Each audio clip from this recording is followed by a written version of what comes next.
Eu vou te dar um exemplo de um paciente no meu consultório, né? Ele chega lá e fala, olha, eu gostaria de emagrecer e eu vi o vídeo seu, que tá lá com o Renato Cariani, com o Júlio Balestrin, lá na Max, e eu quero fazer uma dieta assim, eu quero comer frango com batata doce. A pessoa nunca prestou atenção no que come. Você vai pegar essa pessoa e fazer uma dieta de bodybuilder para ela, você já mudar radicalmente a vida, né? Faz o menor sentido. Isso é contra qualquer situação de bom senso. Mas para fulano funcionou. Por quanto tempo? Essa é a pergunta. Porque o paciente não é uma foto, Sérgio. O paciente é um filme. E quando você pega esse paciente e coloca numa situação desagradável, você cria um filme ruim. Que ele está assistindo, sofrendo e mais. Emagrecimento, que é um exemplo, não é uma coisa que você faz da noite pro dia. É uma coisa que você faz um processo longo, demorado. E às vezes a pessoa quer amanhã, né? Daqui uma semana, né? Então, o que é o processo do emagrecimento? É você criar uma rotina para essa pessoa e diminuir o que é a ansiedade dela. E explicar o quê? Qual é o objetivo? Perder 10 quilos, 20, 50? Não é. O objetivo dela é que ela tenha rotina. Por quê? Né? E aí vem as 3 técnicas que os nutricionistas mais utilizam no dia a dia no consultório, né? E que muitas vezes falta ele sentar um pouquinho com o paciente e gastar 5 minutos para te explicar isso. E que a gente explica para todo paciente na primeira vez que ele vem, para ele entender que a gente não está lá para fazer ele sofrer. E mais, que como médicos nós estamos ali para servi-lo, que é essa a função da medicina. É servir o seu paciente, né? Não é tiranizá-lo. Agora você vai fazer esse exame, então eu vou te operar e não é isso, né? E essas 3 coisas são super simples. E as pessoas decidem começar com a coisa mais difícil do mundo, né? Que é restrição calórica. E que nessa restrição calórica envolve uma outra coisa que também é terrivelmente difícil, que é a monotonia alimentar. Então eu vou tirar a caloria e vou comer tudo frango com batata doce. Sucesso, você vai conseguir fazer 2 refeições assim. Depois você vai querer se atirar de uma ponte, porque isso não é vida. Vai dar um outro problema, né, na pessoa, né? Com certeza, né?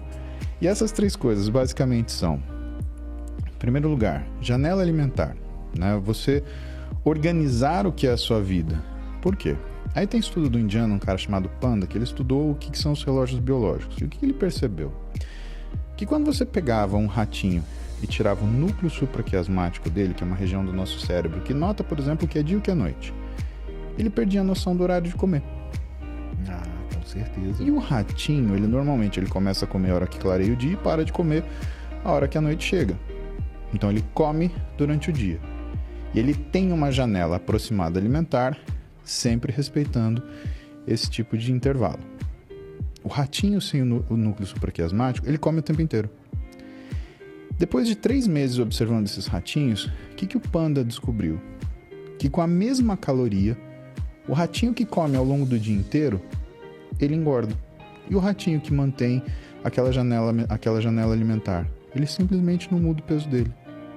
O que você começa a entender? Porque eu sempre fiz isso na minha vida. Não, você não sempre fez isso. Quando você morava na casa da sua mãe, você acordava às 7 da manhã para ir para a escola, ela te dava café. Meio-dia você chegava da escola, você almoçava. Aí, às 6 da tarde, ela ia te pegar pela orelha na cara do seu amiguinho para te dar o jantar. E aí, no máximo, ela te dava um copo de leite antes de dormir e você dormia. E você comia pizza, bolo, você comia estrogonofe, você comia lasanha, você comia macarronada. De domingo, então, você comia macarronada que você queria deitar na mesa, se fosse o caso, de tanto que você comia. E você não engordava. Mas é porque o metabolismo era rápido. Negativo.